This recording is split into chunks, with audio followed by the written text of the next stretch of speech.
here for selfish purposes.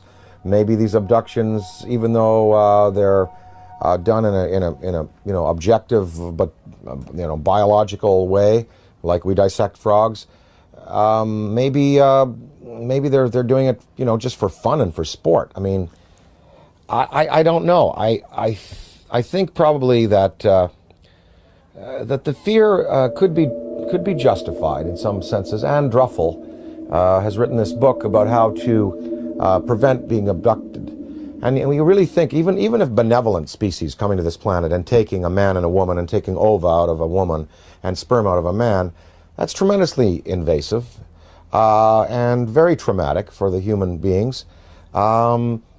So even if the motives are good, these actions are as violent as anyone we're capable of on the planet. I think that a certain amount of fear is justified. If you look at Day the Earth Stood Still, the first thing that happens is the army is assembled and guns are shot at these beings and at the ship.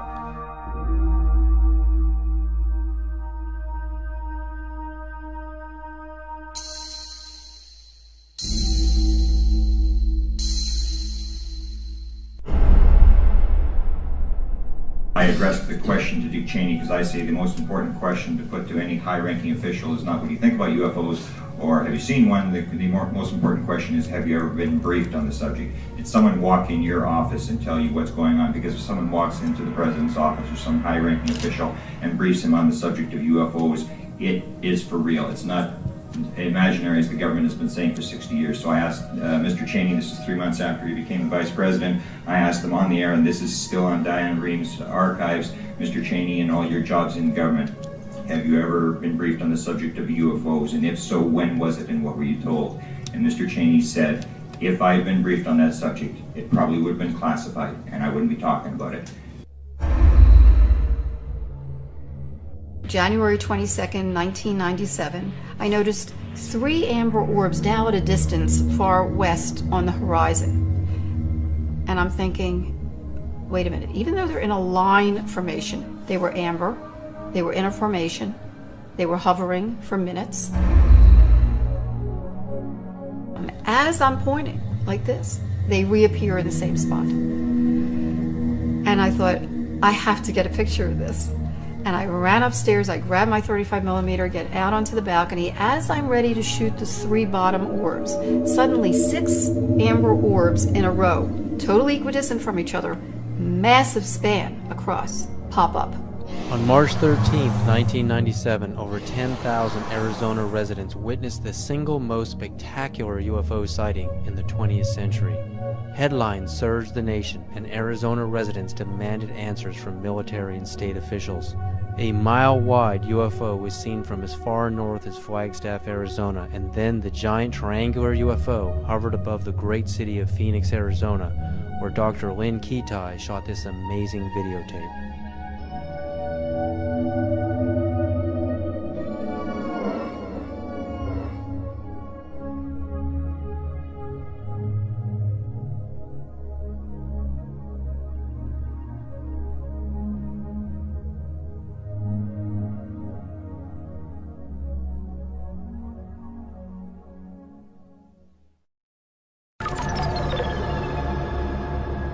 When we go out into space and we're exploring the cosmos out there and we're looking for signs of extraterrestrial life, what kind of a communication are we going to send out? I mean, if Dan Aykroyd was the ambassador, if you were the ambassador for Earth, what message would you teletype to ET? If I were to speak for mankind to these beings that were coming here, I guess what I would say is, let's go to some neutral place. Let's have a meeting with scientists from all around the world, world leaders. Let's sit down and basically have a sort of a forum with you, the extraterrestrial or extra-dimensional beings. Let's sit down and kind of get to know each other. And, human instinct is pretty good, and I think you know, it would almost like be a sort of a G8 style kind of summit with world leaders, scientific leaders, and these beings, and you'd sit down with them, and you know, after about a week or even a couple of days or maybe a few hours, you would really sort of get a sense of what they're up to. But of course, you know, childhood's end, Arthur C. Clarke's great story. It looked like these beings were benevolent, even though they had a malevolent appearance, and in the end we find out that they meant no good for our planet. So I think it's important that some branches of the military and police be briefed on these in a very real sense, and be told, you know, they are real, people are being abducted, there is mind control in play here, and that we do have to be vigilant. Now, if we knew that there was a purely benevolent race, like if something happened in Iraq where all of the electronics went out in the American military and all of the insurgents' rifles jammed, or we saw all of the polluted waters in North Carolina from the pig farming completely healed overnight, and different signs like this, then we would know we're dealing with a benevolent species, and then we could really be open and welcome.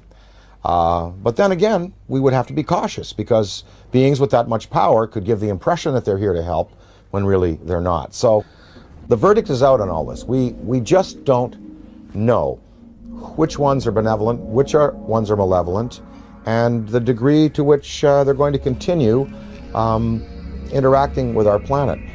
But what would really help is if the United States military and police and government open it up to their staffs and say, look, this is something we really do have to consider, because, you know, maybe the defense, the survival of our species could well be at stake. If you look at the history, you know, from, say, Ken Arnold's first sighting in '47, going back to the Bible, Ezekiel's wheel, going back to the medieval manifestations of little saucers and UFOs, that painting of the Madonna that's very famous, in which it appears, up to now, there have been no mass murders by these beings. There's been no mass destruction of cities, but hundreds of thousands of people have been taken out of their lives, subjected to surgical experimentation, released back into the population, and are suffering trauma today for it. That is not good.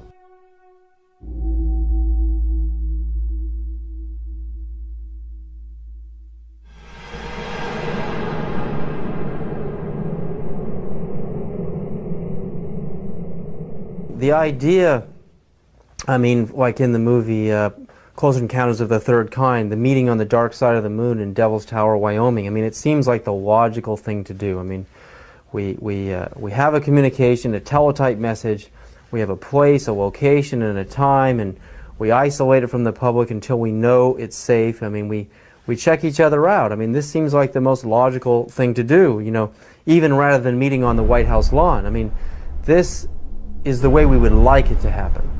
But that doesn't seem to be the way it's really happening. I mean, these extraterrestrials don't seem to be so interested in doing things politically the way we do things on Earth. They're picking certain individuals to contact. They are zeroing in on those individuals.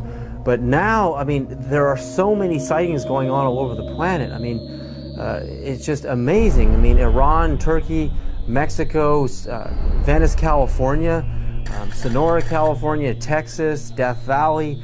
I mean, the reports are coming in every other day now. It seems like we're heading towards an omega point. I mean, what is about to happen? I mean, is this all just a coincidence that more and more people have video cameras, or do you really think, you know, there's a major unprecedented communication that is about to happen between our extraterrestrial visitors and humanity? Or again, is it the video camera question? More camcorders? There are definitely more video cameras out there, and definitely more sightings, and definitely more credible witnesses.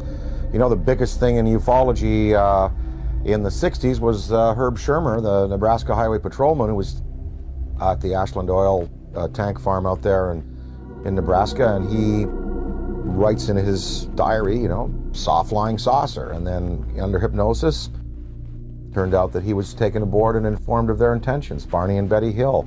I mean, these were the key cases. Shermer, Barney and Betty Hill, the Pascagoula incident, Travis Walton.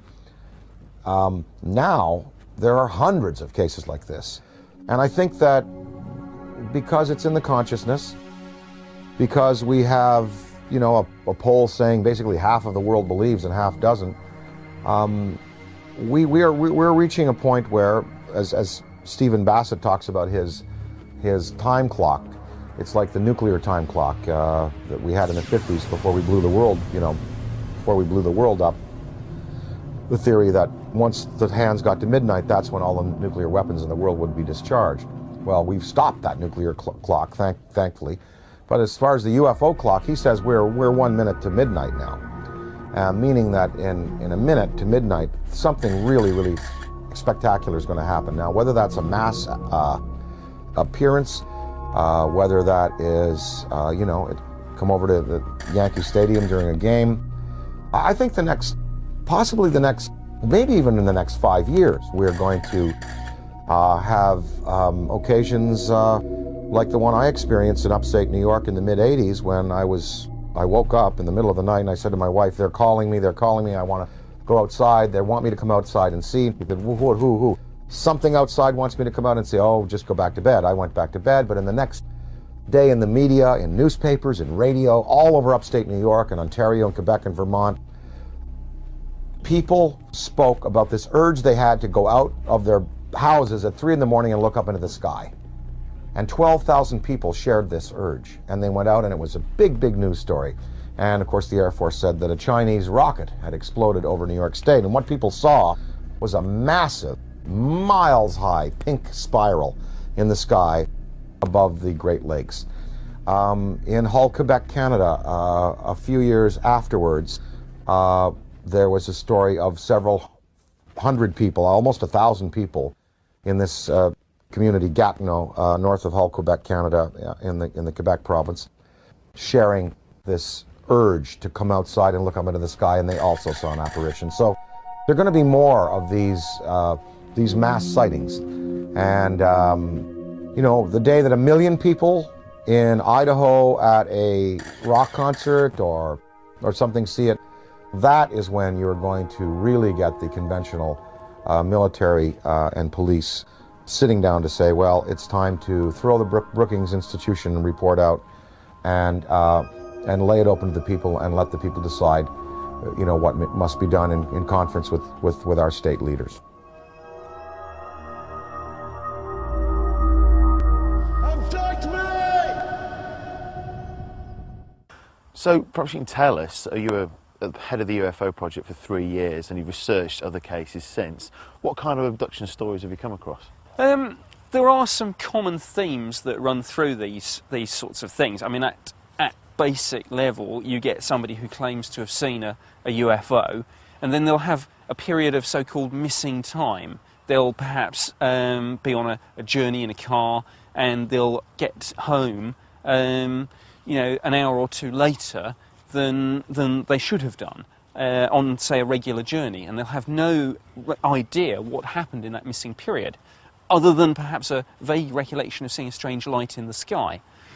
When they begin to think back about it, sometimes it comes out through people just remembering, sometimes maybe through dreams, they begin to suspect that something happened in that period of missing time. Something happened and their memory was wiped. And then you get into the whole business of regression hypnosis, which a lot of people use to probe this period of missing time. And that's when you get quite a standardized account. And that's quite interesting because it comes out from people who very often have little or no knowledge of the subject, and people who don't know each other, and yet a fairly similar narrative structure emerges. In other words, somebody is taken into a spaceship, they're placed on their back on some sort of table or raised platform. Very often people describe being paralysed, very often lines of dialogue like "this won't hurt" or "we mean you no harm" will be heard. Um, And these are common themes that they're all... They run through an awful lot of these accounts. And again, in terms of the description of the beings, again, there's a surprising amount of commonality. People describe entities which are essentially grey in colour, about 3.5 or 4 feet tall, with disproportionately large heads, quite spindly arms and legs, essentially humanoid, but the most striking feature is large, black, almond-shaped eyes. Abduct me!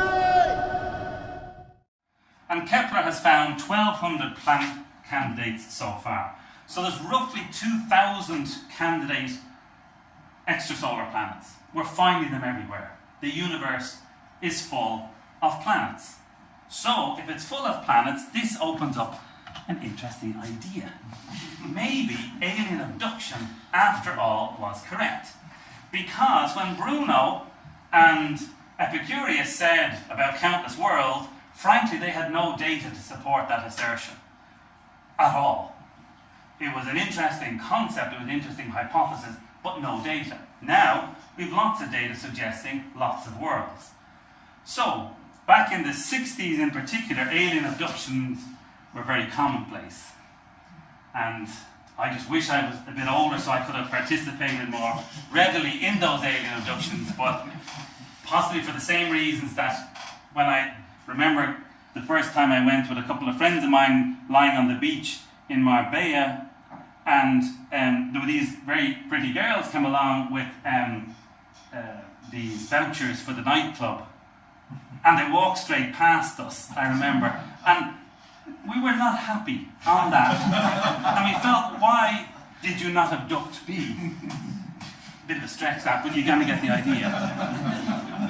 So maybe it was because we were white and lying on the beach that the aliens didn't come near us either, but let's imagine that there are others that they might be interested on. So we can ask some questions about alien abductions, and there's a point to this slide way, and it's almost the last slide. We can ask, where would they come from? Well, now at least we have an idea that there are possible destinations from which to come from. So nobody can say to you, if I say, I've been abducted, well, I don't do any funny voice, I just say, I've been abducted. I've been abducted. Yep. Now, usually the conversation would probably progress from that, like, you know, what happened and so on, ordinarily, or... But let's imagine we're actually interested in this person. So we'd say to them, well, you know, yeah, we know there's lots of planets. How would they get here? Okay, well, we know that you can travel in spacecraft. We do it. It's slow, but it's doable. Okay, so you can't say, well, there's no way to get there, to here. There is. You can do it. It takes time, but you can do it. So there's places to come from, and there's a mode of transport to get here. So now you go into the second sort of level of questions. Well, why would they come? Now you see, it's not clear why they would come, but you can't say there's no reason for them to come, because you don't know what they're thinking. So maybe they have a reason, whether we know it or not. So it's possible. You start to get into the, yeah, I believe you, I don't believe you. Why would they hide themselves? So we lead you up here, well, they really try to keep themselves hidden and all the rest. And for those of you who are Star Trek fans, we've got this prime directive as a concept. Who's a Star Trek fan? Who knows of the prime directive? Oh, I'd love to see. I'm proud to be a Star Trek fan. Although my dad goes on about why, you know, when they accelerate, you don't end up at the back wall of the spacecraft with a tea all over you. He always says that. So I tell him it's a force field, Dad. I mean, really stay with the technology. So why would they hide themselves? Well, I don't know why they hide themselves, but they might have a reason. So I can't rule that out.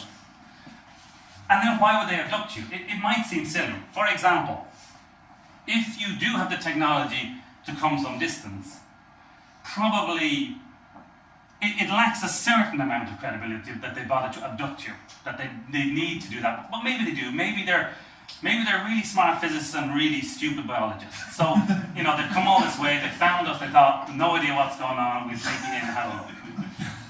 Can't rule that out. But now we get into things that we can start to ask, which are then moving from sort of definite questions which are perfectly reasonable into, well, you know, we can debate into the questions, the data. How repeatable are the abductions? So, if you've been abducted, how many times? When did it happen? What were you doing at the time? What was the sensation? Ask the questions around the abductions. Are abductions ever observed by more than one? And you have to ask credible person, okay?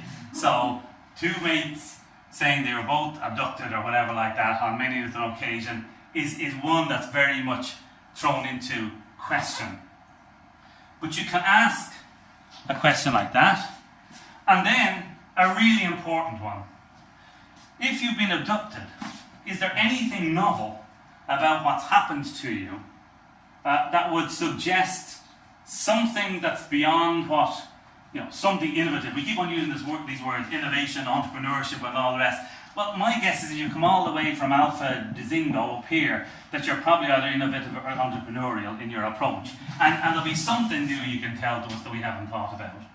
But if we never find satisfactory answers to, for example, those questions, or as a final one, and these were just a couple of the sorts of questions, materials, we hear of crashed sites, lots of things falling down, all the rest. Absolutely indentations all over the place. I remember when I was young, I was born and raised in Dundalkin in Dublin, and I remember the Irish UFO Research Association came out one time with Geiger counters, and they put them down on this field, and they said, yes, that's the 3 legs of the landing craft, and there's more radiation. Obviously, where the legs go down, there'd be more radiation, wouldn't there? Well, no, completely not obvious at all. In fact, you'd imagine that's where there wouldn't be any radiation if the legs are in the way. But I mean, obviously there'd be radiation as well. So, I think we should get somebody to talk about radiation, by the way. But the thing is that if there are these crashed spacecraft, you can reasonably ask, and Roswell is the key example, why don't we find some sort of evidence? But you can actually break down the whole alien abductions, and Sagan makes a very interesting point about the novel information. He says that the thing about alien abductions that stands out in his mind is not how amazing it is. It's how unbelievably boring and unimaginative they are. It's just, I was abducted and they stick things up here and they push things down. But there's nothing about it that suggests something you wouldn't imagine by sitting in a room or talking with others. And the other thing about alien abductions, by the way, which makes you skeptical in the true sense, if I can use the word, the true sense, is that the predictions are always centered on current issues. AIDS, if it's during the 80s, say, nuclear power during the 60s. But in the 60s, they didn't predict AIDS or whatever. So there's no suggestion that, well, we kind of went through this, or you need to worry about that new type of technology, or, have you considered Facebook, for example? Nothing like that is actually provided. So it's almost kind of retrospective information. Whereas if you take the young slits experiment, it's providing you with forward-spective, if that's a word, probably isn't, but anyway, forwardly looking information. It's showing you something which is data which you don't yet understand, as distinct from talking about things that you do, but just talking about them in a different context. So if we go back to our skeptical list, if we have the situation with ghosts, here's the way I look on these things. And this is a completely personal view. I have no idea what happens to us when we die, okay? Because to me there's no data one way or another. I don't know what happens. I don't know if some of us try to come back as shadowy figures to irritate our friends and neighbours and so on. But what's clear is that there is no credible, reproducible evidence that this goes on. And I think at some point, if there's no credible, reproducible evidence, just because it's possible, doesn't make it likely. But the one thing I will put, the caveat I will put in is, we have been fooled. Science still fools us. If there is something called a ghost, if there really is an afterlife, that's an enormous discovery. So what we should potentially do is we should look for credible mechanisms to test out these important hypotheses. And they're important even if only because people want to know, did something happen to my loved one? That's a very valid question to ask. And science can't answer that if the ultimate basis for ghosts is completely within their power. If they're outside of the laws of physics, for use a better term, then science, which relies on some knowledge of some laws and the applications of the scientific method, is going to get lost very quickly. It's hard to see that the majority of the claims around these have any basis at all in what they claim to have a basis in. It is absolutely possible that some people completely believe they've been abducted and it's a mental issue. If there really are people coming to us from another planet, that would be amazing. I would love to find that out. So it's not as if it's a closed-minded thing. I'd love somebody to go along. I'm not going to do it, but let somebody else do it. I didn't discover this either, you know. I mean, well, I wasn't even born, obviously, so that was a hindrance already. But the thing was that I'm glad that we know that, and I'd love to know that alien abductions, I'd love to know that aliens exist. I think it'd be cool. I can't imagine a universe in which we're the only creatures. It just seems very, very difficult to imagine that. So this isn't impossible. But science and skepticism, which go hand in hand, haven't found any evidence for it. In fact, in a sense, the opposite. So, to conclude, in science, some phenomena are really difficult to explain. Some are difficult to understand, and some have no complete explanation. So, should we be skeptical? Well, of course we should. But not suspiciously so if the phenomenon is testable to a greater or lesser degree. So you can start off with a test that indicates something, and you need to do more testing and better testing. But as long as you're not just suspicious of everything. In other words, science requires you to be skeptical, but to think of tests that can check out whether you are right to hold that skeptical viewpoint. And I want to make the point, I've already made it, but that some of our most basic scientific tenets have still not yielded to inquiry and remain a puzzle. It's part of the fascination of science, but I'm not even talking about things about exactly why certain types of cancers grow. I'm talking about things that are even much more fundamental like that, the very fabric of the universe in which we live. We really don't have a good understanding of that. I was at a talk that a cosmologist gave a number of years ago, and he talked about cosmological theory and the fact that the mathematics suggests that we have maybe an infinite number of universes. And he was saying, so we're in one of those infinite number of universes.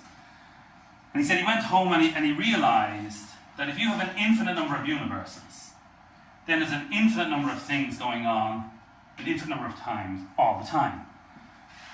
And then he thought, so that means that no matter how bad a presentation I make here tonight, in some universe I'm getting a standing ovation right now. So what if I have one bad universe, somewhere else you guys think I'm brilliant? And I just thought that was a really, it made me cheered me up no end, I have to say, and it might do so tonight as well. But the thing is that that's complete speculation, and you will hear a lot of talk about multiple universes and so on. There is not a shred of evidence for multiple universes. None. Zero. It's all mathematical at this point. It may turn out to be the case, but we have no observational evidence. I wish there was, or I wish we had a way of testing for other ones, but we don't have that at the moment. So, an almost final thought, which is one that I like. Again, I may have shown some of you this before. The most exciting phrase to hear in science, the one that heralds new discoveries, is not eureka, I found it, but that's funny. And in fact, that's exactly the way most of the things that are funny about or that fundamental about the universe come about. It's realizing that something doesn't quite fit. And when things don't quite fit, it's often not that you can simply squeeze them together. It's often you have to unravel the whole lot. And this wave particle duality that I referred to was exactly that. Newtonian physics is simply incapable of explaining what what some others saw tonight independently, the diffraction of light. Newtonian mechanics cannot explain that. Even our new quantum physics has a bit of difficulty with that. So the final thought, X-rays are a hoax. And this was said by our old friend Lord Kelvin, who was at times a noted skeptic and at other times just a little bit mad. So that's all I have to say on my take on a bit of skepticism. Thank you very much for listening.